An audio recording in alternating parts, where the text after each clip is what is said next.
Bonjour les humains, 28 juillet 2023. Je vais vous lire deux, trois choses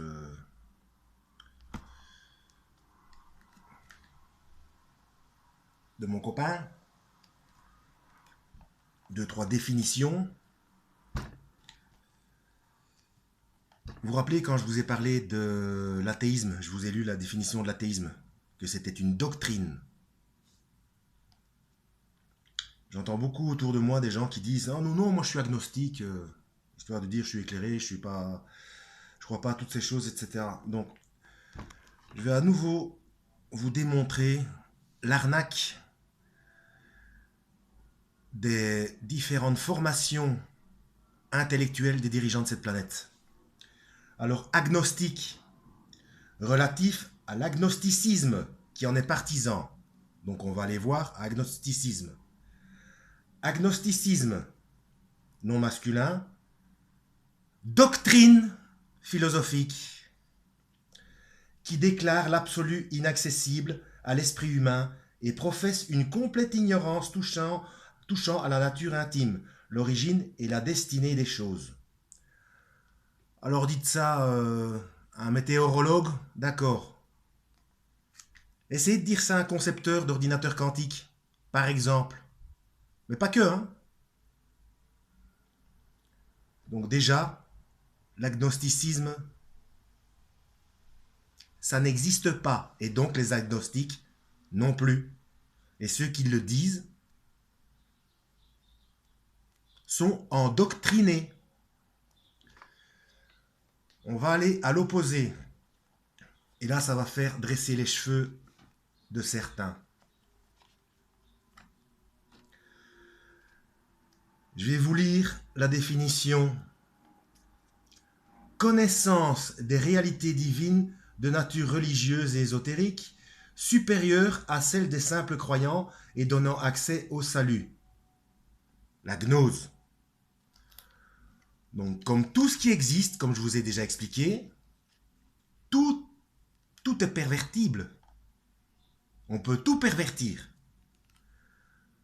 Donc, les gens qui sont obnubilés, qui ont ancré en eux le fait que la gnose est quelque chose de satanique, non, il y a une gnose satanique, oui, parce que, comme d'habitude, Lucifer est un usurpateur, c'est un pâle copieur, et il utilise les choses à mauvais escient.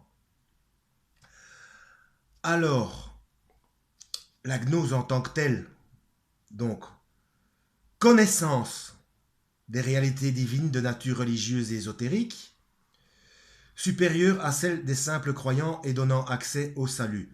Qu'est-ce qui donne accès au salut? Yeshua le Christ l'a bien expliqué. Nul ne vient au Père que par moi. C'est le baptême, ça veut dire immersion, baptisé, immergé, de l'Esprit Saint. Et quand on a été immergé par l'Esprit Saint, on est né de nouveau. C'est ce que Yeshua, Jésus-Christ, a tenté d'expliquer à Nicodème qui ne comprenait pas. Jean le Baptiste lui-même a bien dit, celui qui vient après moi ne vous baptisera pas d'eau, parce que Jean le Baptiste baptisait, donc Jean l'immergeur, il immergeait dans l'eau, c'était une représentation de se laver, c'était métaphorique, de se laver de ses péchés. Mais il a dit, celui qui vient après moi vous baptisera de feu et d'Esprit Saint. Mais il faut lire ce qu'il y a derrière. Je vous ai déjà expliqué ça dans une autre vidéo. Il faut lire ce qu'il y a derrière. Être immergé dans le feu, c'est pas pour ceux qui sont immergés de l'Esprit Saint, baptisés l'Esprit Saint. C'est pour ceux immergés dans le feu, c'est pour ceux qui seront punis. Donc il faut lire le chapitre entier. Pour bien faire, il faut tout lire. Hein. Mais je vous ai déjà dit, au minimum, les évangiles, l'Apocalypse et Daniel. Au minimum.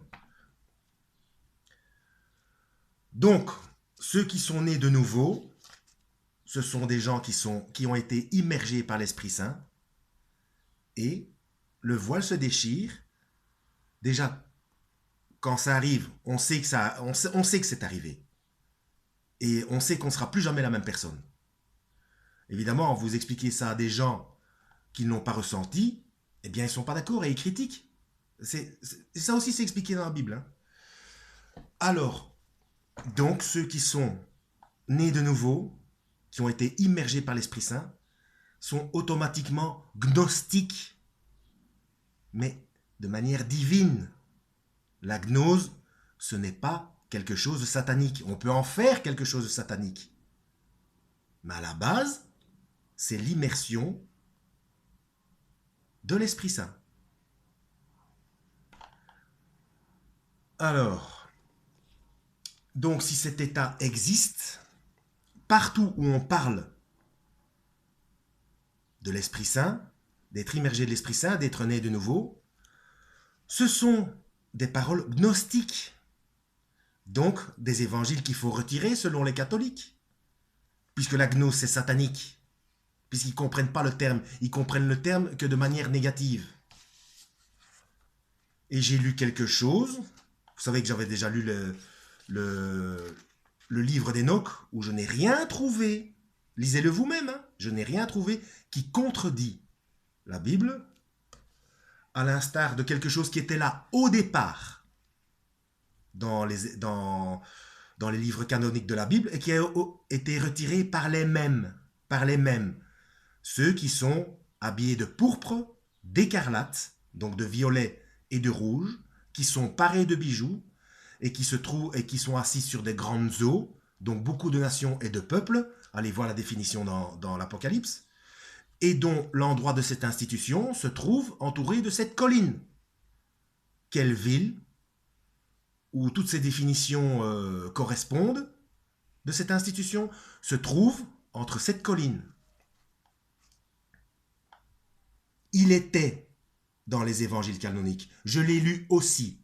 Pareil, rien de rien ne contredit la Bible. Mais évidemment, c'est gnostique de manière divine.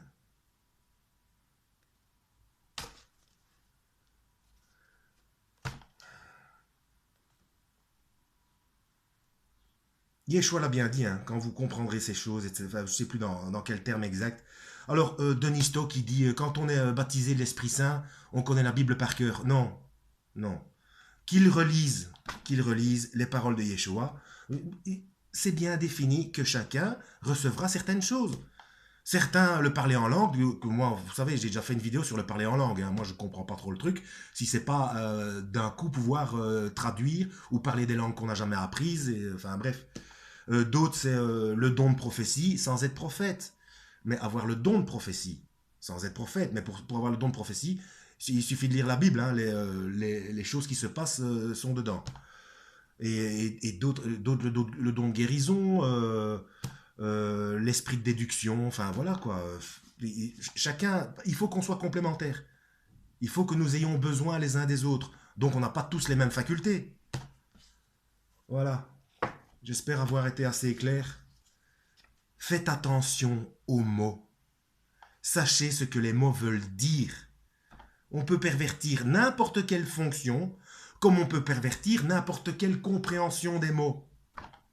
C'est dangereux. Et pour ajouter quelque chose, c'est comme cette histoire. Merci de m'avoir accueilli, chers Français, mais arrêtez avec cette histoire de chocolatine et de pain au chocolat. Non, vous avez tous les deux tort. C'est une couque au chocolat. Je vous l'ai déjà expliqué. Allez, que Dieu vous guide.